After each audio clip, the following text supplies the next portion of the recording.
Well, hello. It's good to be here. I am Todd Rains, coming to you from my shop here in Allen, Texas, and we are talking about all things wood turning. I'm getting the pointing right finally. It takes months. Anyway, 2:30 again, Friday afternoon, all things wood turning live stream. I do this every Friday, or at least for this series, I'm doing 8 weeks worth. This is week 3. So join me every Friday here, and we'll talk tools, equipment, processes, and techniques, wooden materials. So this series is specifically shop tips and jigs. So that's kind of what we're going through this 8-week series. So last week, first week, we did a Morse taper to fit into your headstock, and then last week we made a cup center out of that, and that worked all right. So that's how I do. So I got microphone cord bugging me here. That's how I do sphere turning and all that kind of stuff. And there's other uses. So today, so let me welcome everybody in. Let me get my comments up here. So I am streaming to Facebook and YouTube. So Facebook page, Wood Turning Tool Store. YouTube page, Wood Turning Tool Store. Search for those, you'll find them. I'm also streaming to Facebook group, Wood Turners Retreat. So check that out as well. So let's say how we got Chris in the house. Chris, thanks for joining. Appreciate it. And James Carter from down south, and Alamo Wood Turners and stuff, San Antonio. So thank you for joining, James. Lee from Alabama. Good to have you here again, Lee. Always good to have you on. And my friend Steve here in town, while he's out in Denton, good friend of mine, and my co-host on many times. So you're good on YouTube. Thank you. I appreciate that, Steve. And the reason I may be a little loud is I'm just a little bit pumped up because literally I got out here about 10 minutes before I started. So I'm frantically setting stuff up. So was on the phone with customers for a little bit before this. So Doug, thank you for joining. Appreciate it. And I need to fix your name somewhere, I think on my email list. So I got to do that yet. I'm sorry, Doug. I haven't forgotten. I did forget, but I just remembered. Doug's from Houston area. Philip Greenwood, good to have you here. You're from across the pond over in the UK. I'm not exactly sure where there, but thanks for joining, Philip. It's good to see you always here. Glenn from, I want to say Corpus Christi, no, somewhere in Texas, South Texas. I can't remember. Glenn, you'll have to remind me. Anyway, I'm trying to get people's places down. Chris here in town. Honestly, I'm not sure if it's Richardson or Garland, but anyway, ordered test tubes already to try out last night's demo. Yeah, so last night our club, Dallas Area Wood Turners, had Craig Timmerman demonstrate his Taurus vase, and it's making a donut. Taurus is a donut. He makes a little sort of a weed pot out of it, if you will, and a test tube kind of goes down through the middle. It's really kind of a unique project, a lot of fun to turn. So yeah, Chris, give it a shot. It's a fun project. So good stuff. So what are we doing today? Well, we are, let me do this wipe, and ooh, look at that, fancy smancy. We got a block of wood on the block. Oh, look at that. My Vanna White, my Shelly has brought me the Taurus vase. So this is what we saw last night Craig Timmerman do. I've airbrushed this one. I did this years ago in a class with Craig. So yeah, donut shape, kind of a circular cross section, and then a little test tube down the middle of it. So that and a flat on it, so it sits nicely. So yeah, so this was a good, fun little project. Interesting techniques to make it work. Get it on the lathe. So one of these things we're doing right here is I've got a little chunk of, this is leftover beech. I had, let's see if that's not working. What do I got? Tail. That's not what I wanted. Why isn't my key working? Hang on one second. I got to go back to the software here for a quick second and see what is going on. Oh, I think I have a little technical fix here. We'll be with you in a moment. And this is, sorry, I'll get this figured out eventually. So that's key one. So that should go on air. That should work. Why isn't this responding? Is there anything else responding? That is responding. So there's that. My keys aren't working for some reason. Let's see if this works. No. Not sure why. Anyway, we'll have to figure out why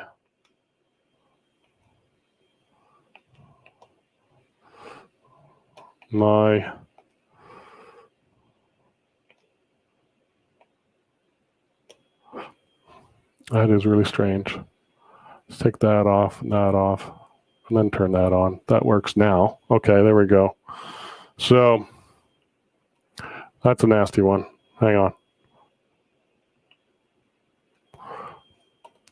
That's what I wanted to show. Finally. Sorry about that. And then I think I can do this still, right?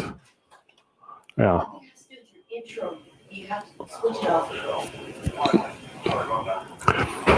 No, I got to figure it out. Thanks, Sal. Some little, anyway, technical stuff.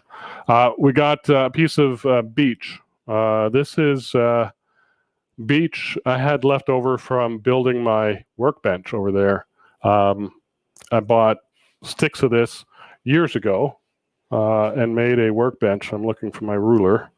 So this is 1 3/4, 1 7/8 thereabouts, and then 6 inches by about 6 inches, a little not quite square, but we're going to take that and create something like this. So we've got a piece of poplar and we're going to thread it. So we can make either a sanding disc or a jam chuck or some other sort of glue block mount. So today's shop jig is a threaded block of wood. So first thing we have to do is I've got this mounted between centers. I've got a chuck on here, but I got a little step center in here. Can't see that down there, but there it is there. And then tailstock center. So we're just going to quickly round this over. So I've got it. I'll just double check. I've got everything tightened up here. Tailstock locked. That's fine. Spins freely, and it spins nice and sort of true. So basically I found centers and then made a line up so it runs true on a face just to save a little bit of wood. We'll take a bowl gouge or some gouge and we'll just round this over, and we'll go through. Honestly, I haven't done one of these for a couple of years, so we're going to learn a little bit together. Although I do know a little bit of what I'm doing. I've done a few of them before. They're very handy, and any kind of wood will work. Face grain is better to use than end grain for this kind of block. That's want to thread on, that you want to put threads into. End grain just doesn't quite thread quite as well. We're going to be tapping these threads with a tap and not hand chasing them. So, although I don't even know that I don't think they make hand threads 1x8, so or 1 1/4 by 8. So we got the power all the way down. We'll turn it on. I've got my eyeglasses on. In fact, I think I'm going to put my face shield on for this first part just to see how splintery this stuff is. A little bowl gouge, a half-inch bowl gouge is all I got right here. Just going to take the corners off. Oh, that guy's dull. That guy is dull. Like I said, I didn't get time to really prep a whole lot.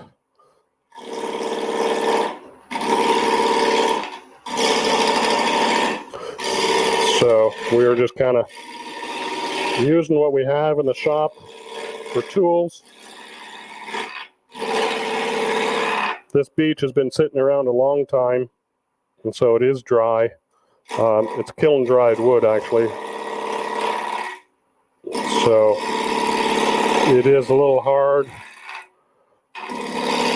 chunky to turn. I can probably turn the speed up a little bit. There's not a lot of turning to this project, to be honest, but that's okay.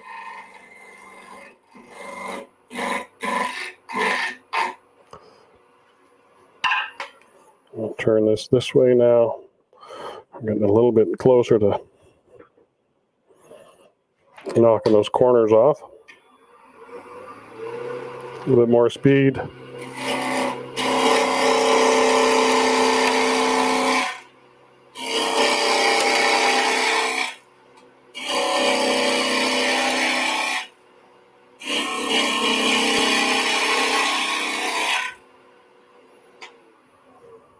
This beach is hard and a little bit chippy.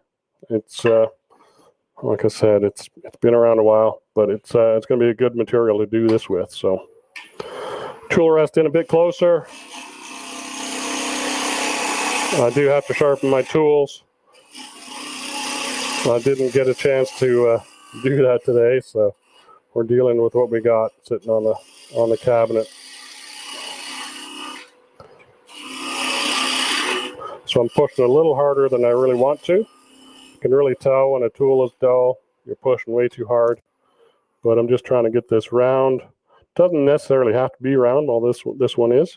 You could leave the block square if you had some purpose for doing that. So not a problem there. So we've got that rounded. Let me just clean that up with, where's my,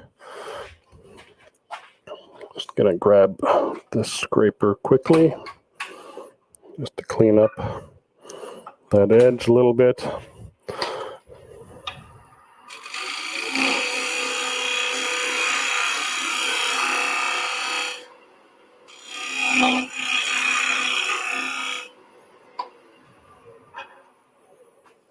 Just so it's not quite so rough. Now we've got that cleaned up. We want to clean up this face and this face as much as we can, just to straighten those out, and because those are going to be the true faces we're going to drill with. We're actually going to need to put a chucking point on this thing, so maybe not time to clean this face up. I got to think about this. I thought about this yesterday when I was prepping a little bit, and I want a I've got a chuck on here, but I want the jaws, I don't want a tenon the size this small, because I do need to drill through this block. On this one, I didn't drill all the way through. I only at the bottom. It's got a bottom to this. It's not all the way through. So what was that? Blind bottom tap, which is not really the best, because this doesn't seat on the interface of the. You can't see that where I'm pointing. On this interface here is where I want the block to sit, so it sits nice and sturdy. This one sits actually very nicely, but that's not always the case. So we're going to go all the way through on this block, and so to go all the way through, I need my jaws wide open enough to pass a drill bit through. So that's something we saw last night's demo too. Craig had to drill right through, and so we'll do that as well. Let me just take a minute here to take a look at comments. Greg, Corpus Christi. Yeah, thanks, Glenn. I appreciate it. Sorry, Glenn. James says, move down to Floresville, about 20 miles south of San Antonio. Oh, okay. Good, James. Thank you. Steve says, hi, Shelley, and Shelley's saying hi back. And Mary Alice, thank you for joining. Appreciate it. It's good to have you here. Appreciate it. And the wife is saying hi. My wife is lurking on YouTube watching me, so it's good. She helps out a lot and manages things that way. So let's we're going to put a recess in here so that we can expand on that recess and then drill through without losing what we're going to do. So the recess I measured. Well, let's just measure it, because it's one of those things that is kind of, how do you do this? How do you drill a hole through something all the way through? So what we want to do, and I'll have to put this back up here again. So where's my key? That is not the one. That is not the one. It's over there.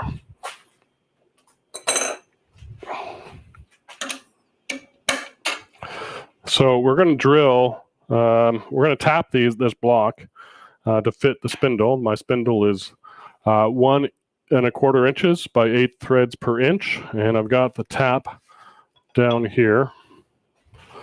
The Beal company makes these taps. You can go online and find them and get a tap. So that's what we got to tap. They have instructions on the box here, so I read these last night again. So it says bore a hole 1/8 undersize. So we need to drill 1 1/8 inch hole. That's the first step. So here's my 1 1/8 Forstner bit, and I need that to go through.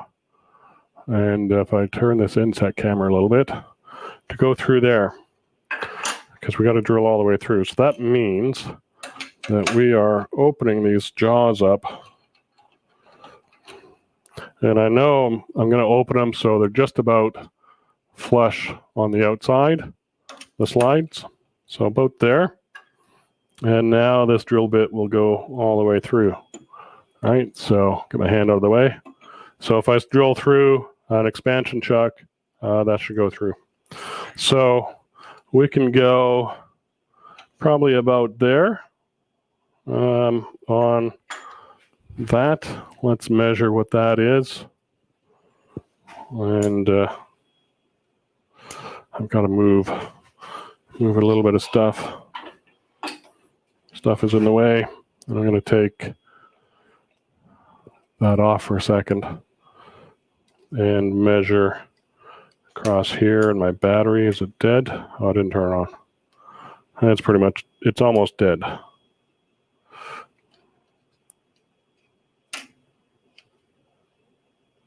So 3.5. So if we do 3.5, would be good. So 3.5 inch expansion is what we're going to do. So let's get this thing back in. This step center is not really meant for this chuck, but it works. This is a one-way step center, and this is a Vicmark chuck. So I kind of fiddle with it to get it. There we go. Seats nicely. And that's on center.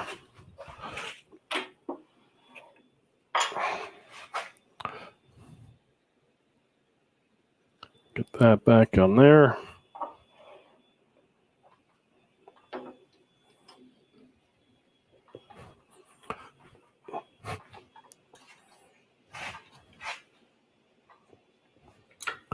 Just lock my headstock and rock this back and forth. Make sure that that seats down in those teeth.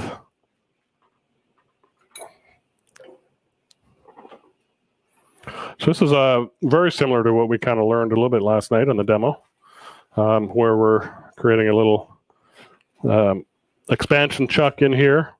It's kind of weird how that happened. I didn't really plan it that way, but last night Craig used a Badan and went in straight in this way.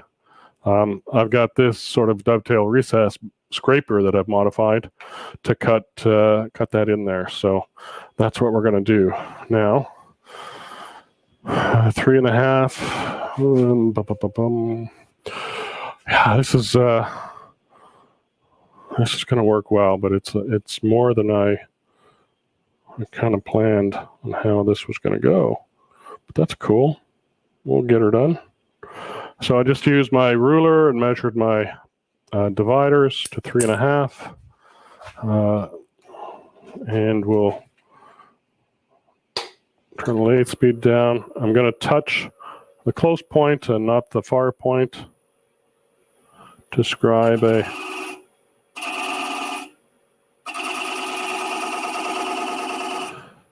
3.5 inch circle, and that's it there. Let's put that back up on the magnetic board. Magnets, I'm sure everybody's using them, so great shop tip. So let me put that back, not that one. Oh, that is that one. It's just the camera's aimed in the wrong place. There we go. There's our line to meet for that. Let's actually switch that around. So let's put that there and not that one, that one, that one. Okay, so we've got this secured. Turn the speed up. Got a little scraping tip here.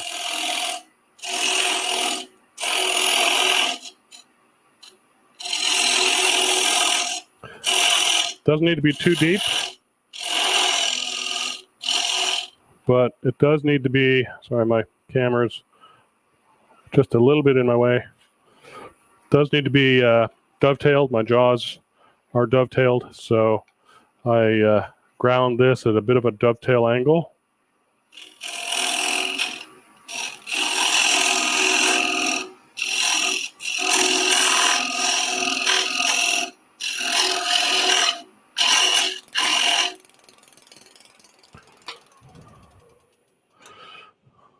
Nice little curl there.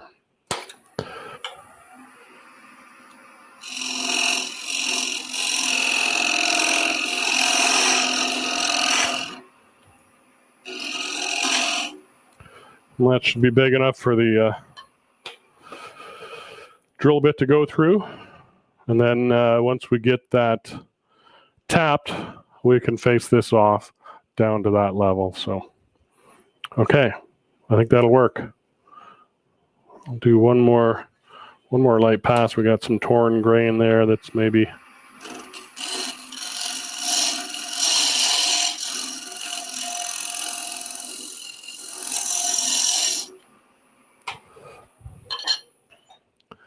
there we go. So yeah, easy enough to create one of these guys. And they're kind of handy when you're between centers and need a recess. Okay, so now we can put that in the chuck jaws in expansion mode and be able to safely drill through from the other side. So let's do that, and we'll talk about some other measurements of this tap and this spindle. Oops, there goes the camera, so that's on there. Take this back off. Steve says we need a demo on making that tool. Okay, maybe that's something we can talk about in the last episode of this series. I've got TBD on the topic for the last I think it's June 26th or something episode. So we could talk about that and some other shop jigs and tips that you might have. Let me do this for a second. I'm going to take this chuck off for a second. We're going to talk about it. Tool rest is in the way.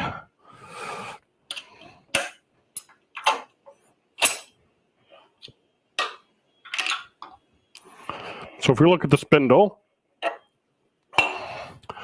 here, and let me zoom in on the inset anyway, and we'll get a look at it. I'll put this there, kind of show up a little bit better. So that's 1 1/4 inch this way with the threads. And then the other thing I did measure is the depth to this face. I want it to hit this face. And so that is 1 1/4 as well. So it's 1 1/4 this way as well as this way. So that means that as my block goes on there, I should have plenty of room out here so that my spindle doesn't stick outside my block. But that may be something to take in consideration. If you look in the inset window in the corner, this distance from this face. We've got this much distance, and I've got about half of that taken up by the recess. So when we get this fully threaded on, this is not going to stick outside of the block. That's what I'm getting at. And that's something to think about. If you did have it stick out, you got a thinner piece of wood here, then you just glue another piece of wood on top of it with a little recess in it. So let's put the chuck back on, and we'll mount this guy, and we'll drill. Look at that, 25 minutes gone already. Man, life is quick. So we'll expand into this, and I'm right about that size, so I got plenty of room in there to drill through. So that's what I needed, and it's not the greatest hold on this piece of wood, but it's sufficient for what we're doing, because all we're going to be doing is drilling, and then we'll get to tapping. So yeah, we need to change this guy out to put I take that off for a second. That's kind of distracting, having my hand right in front of the camera. So there we go. And then I've got that drill chuck here with the, oh, I took down the wrong camera. Look at that. Let me put that on and that off. And then back that out a little bit. So I got the drill chuck with the drill bit, 1 1/8 inch. We're drilling tapping a 1 1/4 inch hole. It says to use a drill bit that's an 1/8 inch smaller. So that's what we're doing. And if I set this up, let's see if we can't get that back on air. There. Oh, we got to move this over. Okay. So not too much difficult here, just drilling. I will say that I do have I've learned a little bit about these things. This is a sawtooth bit in here, and it's not strictly a Forstner bit, but it is. It's going to do the job. Typically, a Forstner bit has flat face here, or a single cutter across the perimeter. And that Forstner bit is made for face grain work. Sawtooth bit is made mostly for end grain drilling. So, but they work in a pinch. So, but there may be some tear out on the surface here because of the sawtooth bit. It's what I got. I didn't have a true Forstner bit, so I'm just under 1,000 RPM for this drilling size. And lock my tailstock down. Hold on to the quill lightly. Feed the drill, the bit into the wood. Let it sit there and find its center. And then drill away. And my bit is moving ever so slightly in my quill. So I will tighten it up.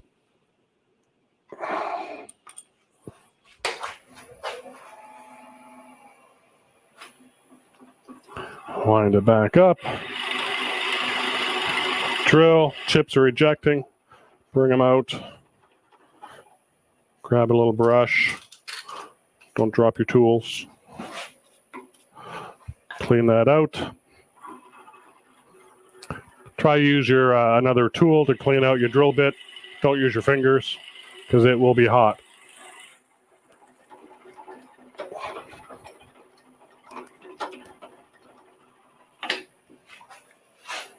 A little brush action.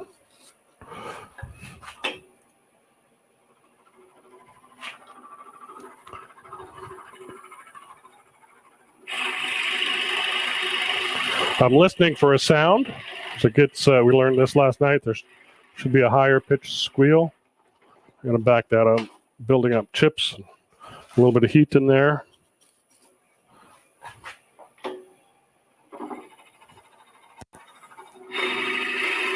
And I can look through this end and see if I'm coming through. It sounds like I'm right at the end, right there. I can hear the high pitch, and there's the plug coming through. So I am all the way through. Okay. So that is through. And we've got a wooden plug back there I can see in the jaws, and it's not going to come out because it's kind of stuck in there, but that's fine. Oh, maybe I can get it out. Doesn't matter. We're going to leave it in there, and we're going to leave this in the jaws. We're not going to take it off yet. We're going to leave it there to tap. So now we get set up to tap. And I got to be honest, last time I did this, I did it a little bit differently than what I'm going to do here today. I'm going to, I've done a fair amount of metal tapping on my lathe. All the Elio drives that I have. Let me, oh, here's one right here. How handy is that? So all of the Elio drives I have, I've added a threaded insert here for 1/4x20 thread. That's so you can use a drawbar through your headstock. And so I drill and tap each one of these and screw in that threaded insert. So I do all of that tapping and drilling on the lathe. I mount this in a chuck, drill, mount up a tap, and tap. So I've done a lot of metal tapping, at least one style of it anyway, on the lathe. And so I've got a little bit different. That bit is warm. So one of the things they say is to, on the instructions on the box, where's that box again? There it is. Let's see. They say bore a hole, blah, blah. Lock your spindle and use a tailstock to center the back end of the tap. So we put a tailstock, pointy center. If I open this up and we pull this out, we'll see that the end of the tap is square, and it has this sort of hollow in it that's cone shaped. And so that would fit your cone live center. But through metal tapping, well, let me just finish the instructions. So you would lock the spindle and then turn the tap with a wrench at the same time, moving your tailstock and rotating in your tailstock. You can do that. That part works kind of well. It's a little coordinated trying to do that both. I've got this tool here that I bought for metal tapping, and it's a spring-loaded center. So I'm going to mount this in my Jacobs chuck here, and I'll just take that off for a second. And what that's going to do is allow me to compress this, and it'll push the tap in, so I don't have to crank the hand wheel. So it's a tapping center. I forget exactly what it's called. I got it from probably MSC Direct, if I think about it. So I'm going to put that there. So now we've got this up there, and as we compress that in and we start tapping, it'll push the tap into the threads. So that's what we're going to do. You could relieve this a little bit to start the tap, but if I take a closer look at this tap, you can see that it is a tapered tap. Threads down here are much shallower than up here. So so that allows this part, and that's getting out of focus. Come on, folks, there we go. That allows this part to fit into the hole, and then it goes wider and wider as we go. So it is tapered. So let's put that up, kind of get that sort of in the hole there, and squish I'll just lock that down. Squish this pin so it's compressed. And now as we, let's lock the headstock, and then we'll turn. We can lock that, but no, we'll just do it the way they say to start there. So this is a Powermatic. I've got a little 3/8 head locking screw that goes into this thing. And I use this when I'm tapping as well, the metal tapping on the Elio drives. So a little tapping thread, tapping lube on this guy helps it go in nice and smooth. I do use tapping lube. So that headstock is locked. This is free to turn. So now we get a wrench, and just for ease. I'm going to use vice grips so I don't have to keep loosening the, moving the wrench around. Adjustable wrench that didn't quite grip.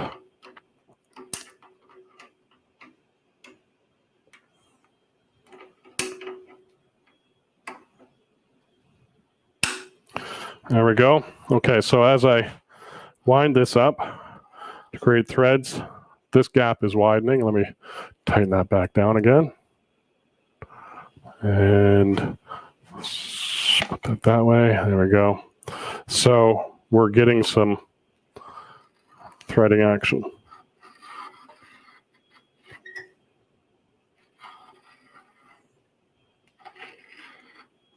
So, and as we run out of, this is about 5/8 worth of push, I guess, or spring.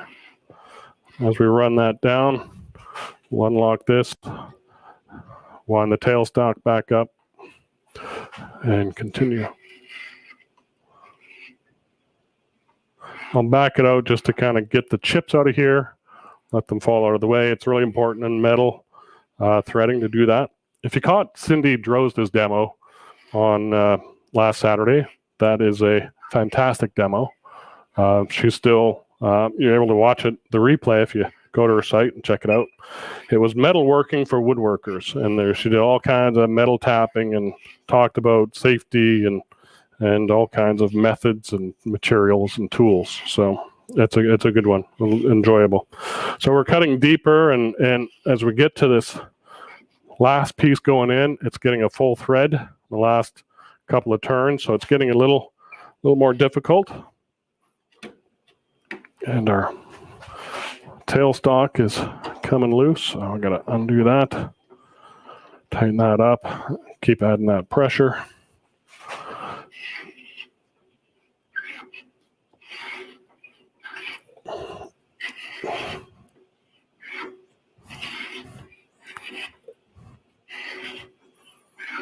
And it's kind of boring to watch, but it's something to kind of look at.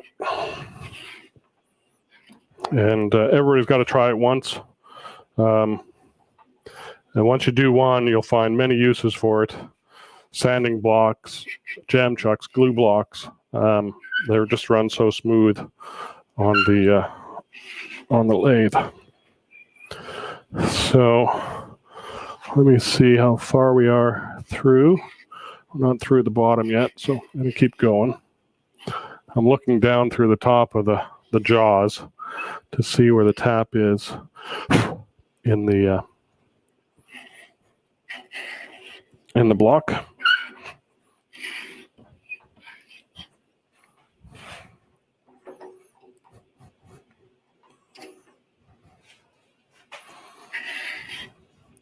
Yeah, if you did this without this little pin, you'd have to tighten, wind your tailstock. Let me see if I can do 4.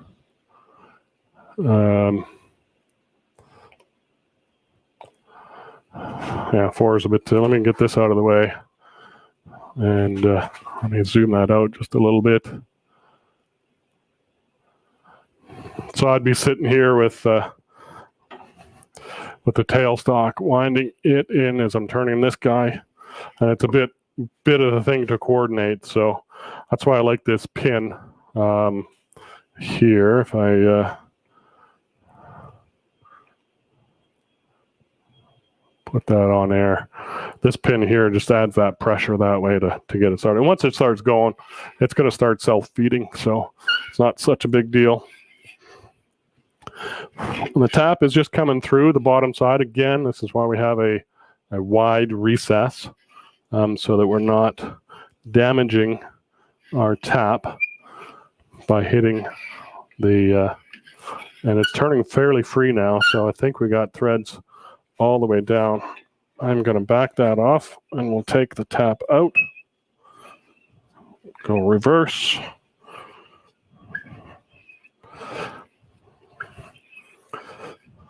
I am working up a little bit of a sweat here in the shop today. It's a little humid. It's warm, which is kind of nice. I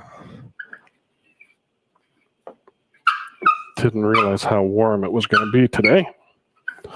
how much work this is. I'm not supposed to be working on Friday afternoon. What's up with that?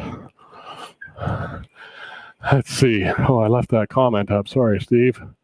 David Leader says, could you use a bidan to make the mortise cut? Yes. Yes, you could. That's what Craig Timmerman did last night in his demo to the Dallas Area Woodturners Club. A bidan would work, or any other sort of scraping cutting tool that you can get in at that angle with the tailstock up. So there we go. We've got, let's see, this guy zoom in. Some pretty good threads in there. What I'm going to do is I'm going to grab my thin CA glue and flood that with some CA glue and then zap it with a bit of accelerator. That I think just helps. Just thin. Yeah. Try that. It helps solidify the threads a little bit.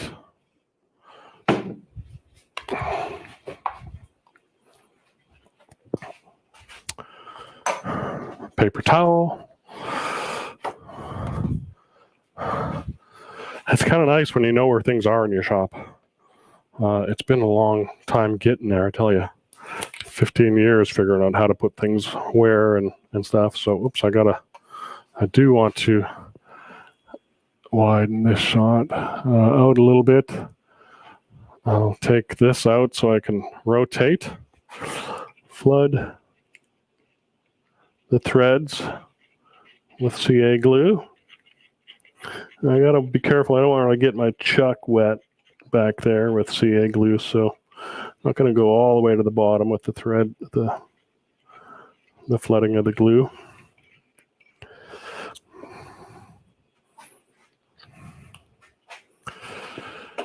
Okay. Let that soak in. Take a look. Nothing's really pooling up anywhere, so a little spray of accelerator in there.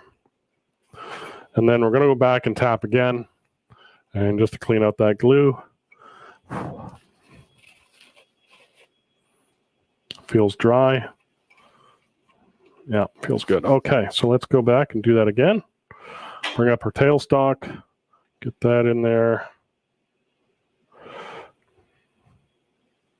Actually, I need to wind this tailstock back a bit.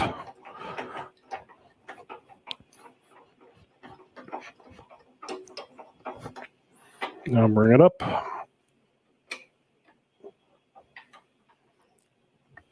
Make sure I'm kind of in the hole. Lock this back down again. I'll find that hole. This is a Mickey Duck operation with the Powermatic this way, but that's the way they made them.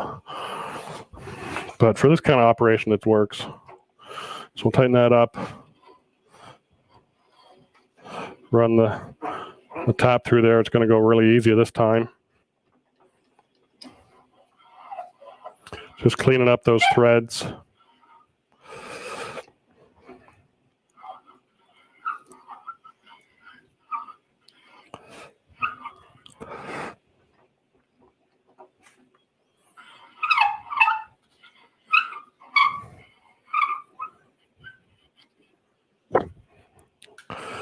Take those off for a second. I'm looking through the jaws of the chuck to see where my tap is coming out. I don't really need this anymore, but let's put it up anyway.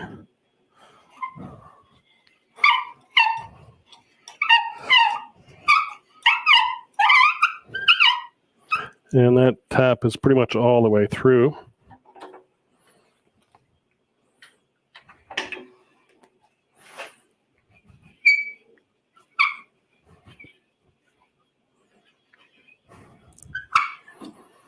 There we go. Oh, I left that question up there. I keep doing that. Steve says, where'd you get the spring-loaded pin? I believe MSC Direct. It's a machine sort of distributor of machining parts, metalworking parts, all kinds of stuff.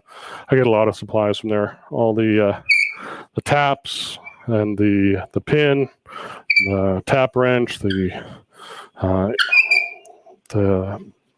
all my set screws and a lot of stuff I get from MSC. It's the catalog they carry is immense. I've got one of their physical catalogs, and it's the biggest book I've ever had. It's kind of nice, but it has all the part numbers and stuff in it that I need. So yeah, MSC Direct. You can Global Industrial might have stuff like that. Zorro. You can look on other places. So that looks pretty good. I think we've got a good thread. We could soak that again with a bit more CA, but I'm going to move on and flatten this face off a little bit. And then we shall see how it threads on. Where am I doing for time here? Okay, 15 minutes left. We are going to be golden. I tell you, things are working out. Okay, so tool rest. Remember, I got to unlock this guy. I want to start my lathe with my, let's see, what do I got? Let's just transition to that. With my locking pin in there, and I want to start the lathe that way. Take that out. Lathe turns, that's good news.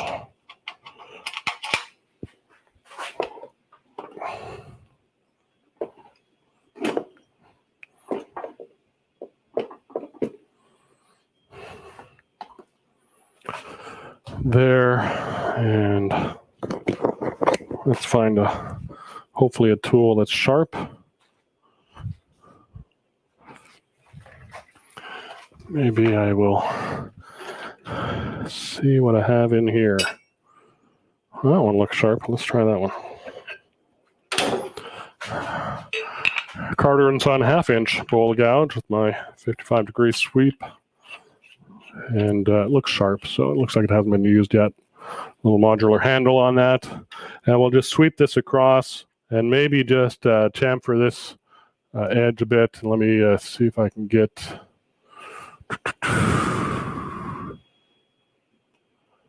Oh, where's that? Oh, that's way over there. So let's put this back in place.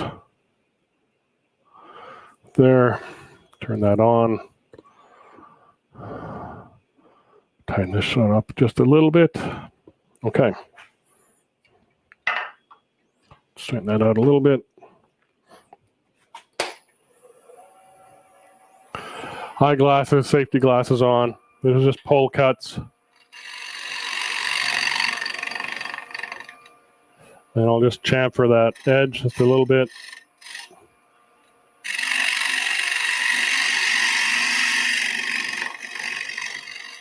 Just holding the tool steady and leaning back and forth with my body weight, not moving my hands much at all.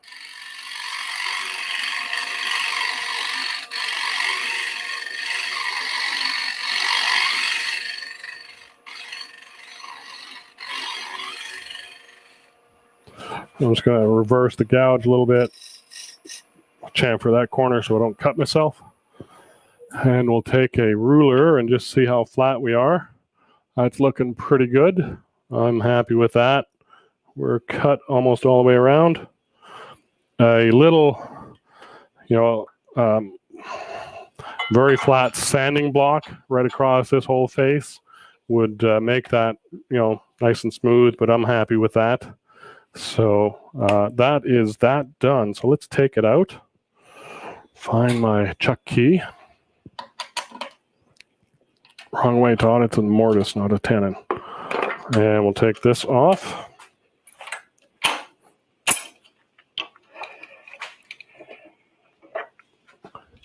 There's the center plug of the hole we drilled.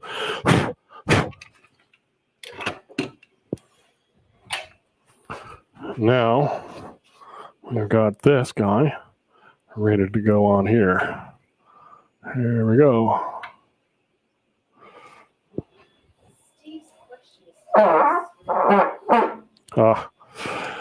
Steve's question's still on the screen. Oh, yeah, I keep doing that. There we go. So we've got a little bit of an interference problem. We've got this, if I can see that down there. I didn't quite can't get my camera all the way over. So what we've got is and I forgot about this at the beginning. I looked at it yesterday. We've got this ring here that is 1¼ inches. So if I take my calipers,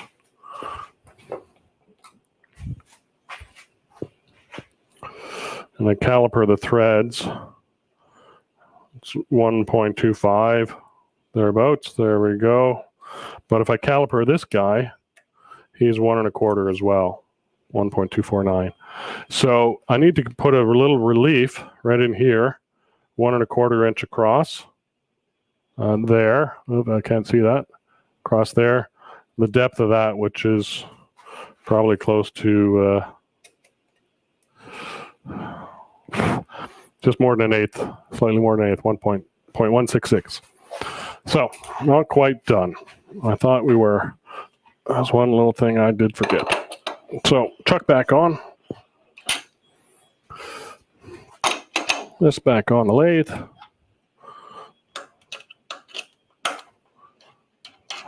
Expansion, Todd. There we go.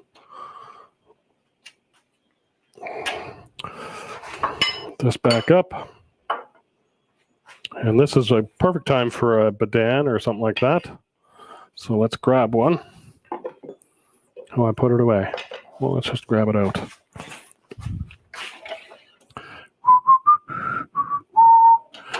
Top drawer.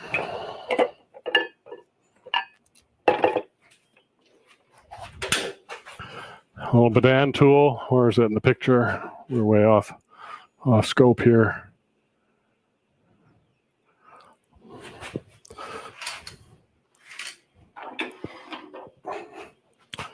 We need to push in just a little bit right in there and cut that little recess. So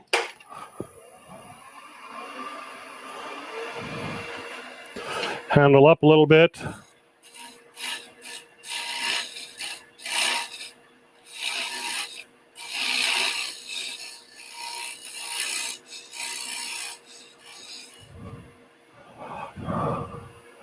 I can't see that piece. It's buried in the under the chuck. But we are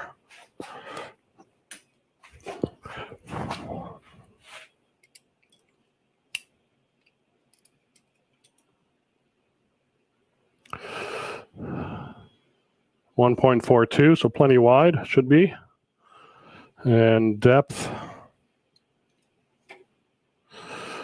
0.156. Got to go a little bit deeper.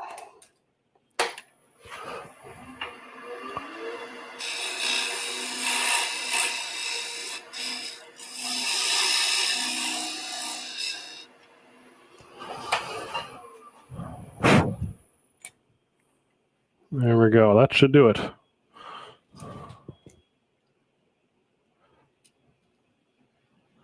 Yep. Okay, so try this again. That comes out.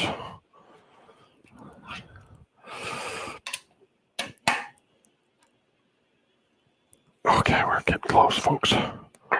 We're getting close.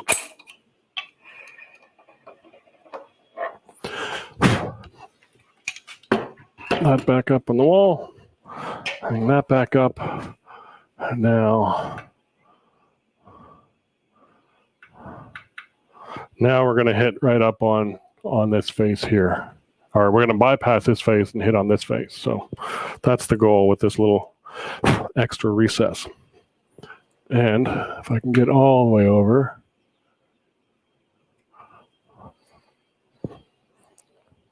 Indeed we do.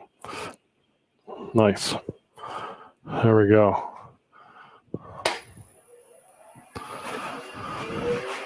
So that we can take up to full speed, and that's on there. So now, whatever you wanted to do with this thing, you're able to do, and you see that we have, if I change, I take that off and change that to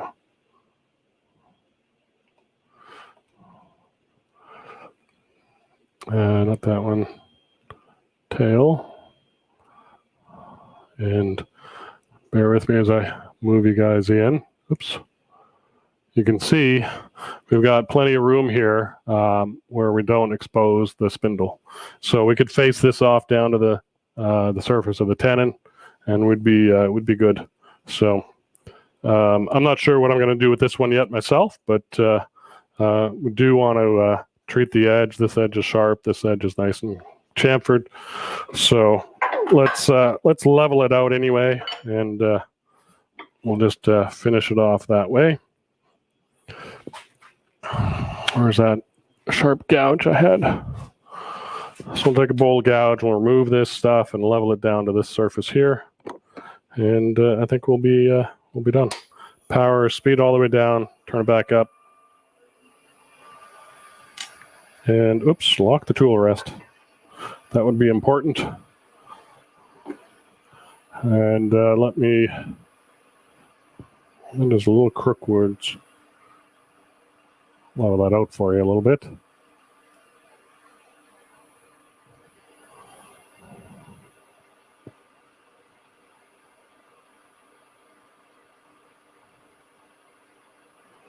I'll put that up there. So bowl gouge, just kind of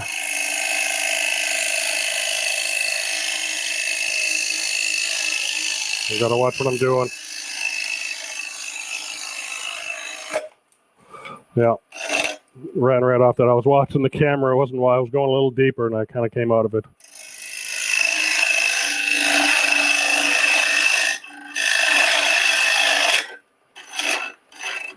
That's pretty level. We'll take this down.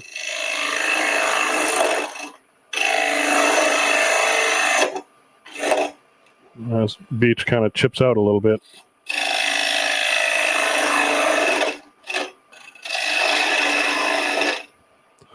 And we'll just do some facing cuts like we did before.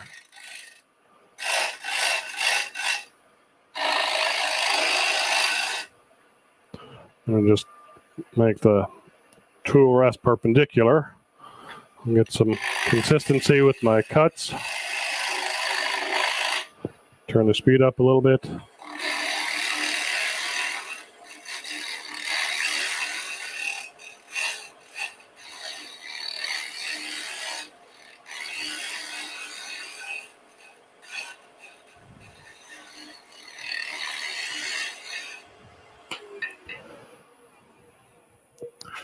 See how that looks. It's a little dished.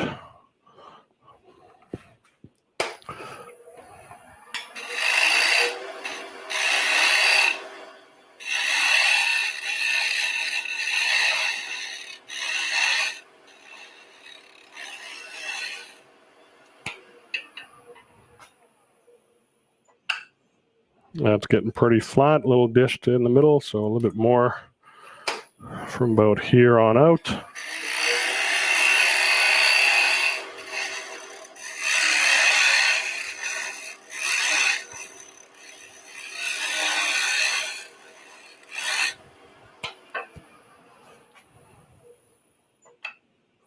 That looks pretty good.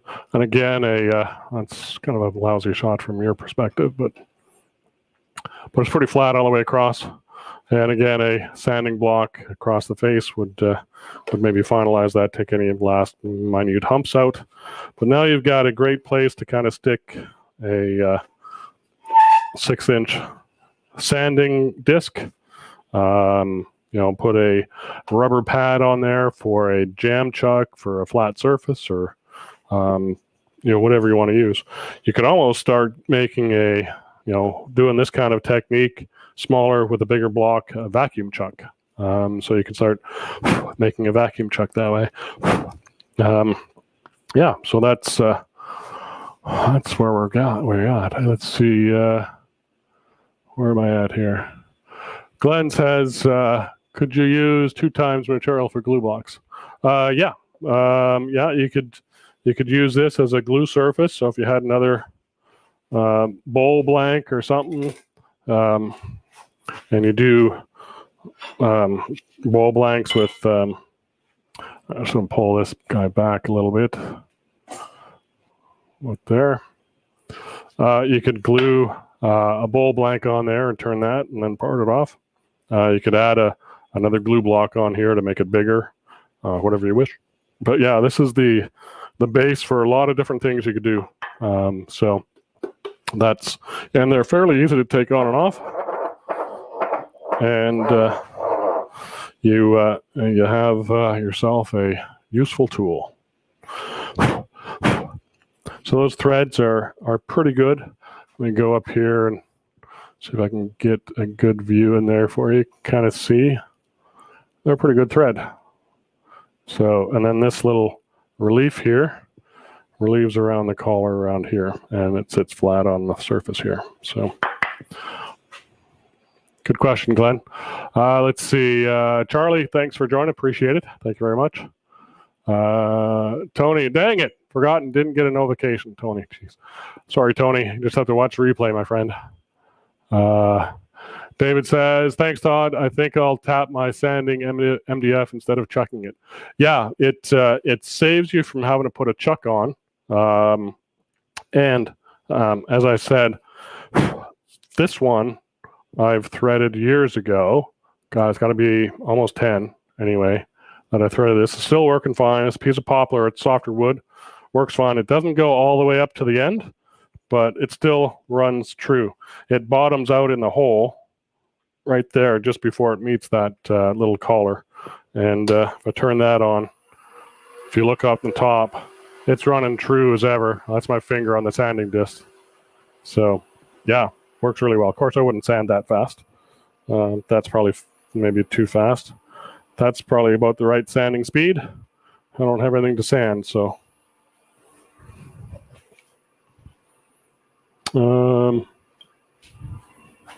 If I was sanding the bottom of a block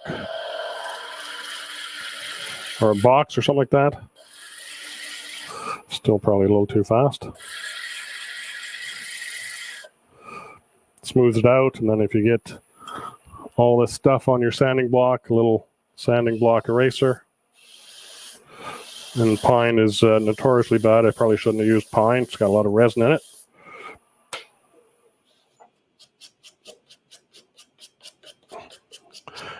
And we're cleaned up. So yeah. Yeah, simple as that. When I put sandpaper on this size block, I'll stick a whole sheet on there and then just put my tool rest up with a skew and just cut the paper that way. So easy way to make it fit. You don't have to, you can draw a template and get it close and stuff like that, but you can just, use the point of a skew and cut it. It'll dull your skew a little bit, but just resharpen it. So yeah, these work well. I've got another one, a bigger one that I've glued up. This is kind of along with Glenn's thought about gluing up. Steve says, glue a 12-inch MDF round, add Velcro, 12-inch sanding disc, you can change. Yeah, exactly. I think that's what Craig did last night, right? Showed last night. So here's one. This is glued on. Just spray glue on this piece here. So, but it's another poplar block. It's not tapped all the way through. As you can see there, it's bottoms out, but it still runs true. The end of the spindle hits the bottom. And as long as this face is true, you're going to be fine. The best solution is to make it bottom out on this plate here around this perimeter. So that's why this one I showed today, I tapped all the way through, but this one is a bigger piece of chipboard on a poplar block, glued up, and makes a nice sanding disc. This one's got a little bit of wobble to it, and just sanded my fingerprint off, but that's fine. So yeah, all kinds of stuff. Anyway, that is too much work for a Friday afternoon, but it was fun. I enjoyed that. So yeah, these, let me just finish by saying I don't sell these, but they are a great tool. Where's the other box? Lathe spindle tap. I've got I'm going to get my overhead. Let's transfer to that. I've got my 1 1/4 by 8, and I've got a 1 by 8 for my mini lathe. So they come in those sizes. At least I'm sure they've got M33s and hopefully some other sizes. One I do want to get is a 3/4 by 10, so I can thread stuff for my live center. Where is it? My revolving live center. This is 3/4 by 10, so I want to tap stuff for that, so I can stick mandrels on the end of that. So that's something to look forward to. Beal Company. But that is, look at that. You guys made me go over time. What is going on? So we have got, let me transition that on. Oops, I still got that off. And where am I at? There we go. That's another Friday in the books, folks. Friday afternoon, 2:30. Come and see me. Let me, before you all go, there we go. Live streams, all things wood turnings, Friday at 2:30, 2:30 Todd here. We'll see you next time. One last little note, Woodturners Retreat, end of July. Take a look at that. Tickets are on sale now. I'll be there turning, as well as 5 other blokes from, not blokes, there's 1 girl and 5 guys. So anyway, take a look at that. And otherwise, we will see you next week, right here, 2:30. And I'm not sure what we're doing. Check out the website, see what I got planned. I'm not quite sure what it is at this time. Thanks again, everybody. You all have a great day, great weekend. Stay safe, and go turn something. I'll see you later. Bye-bye.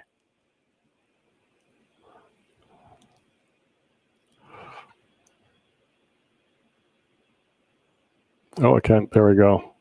End broadcast.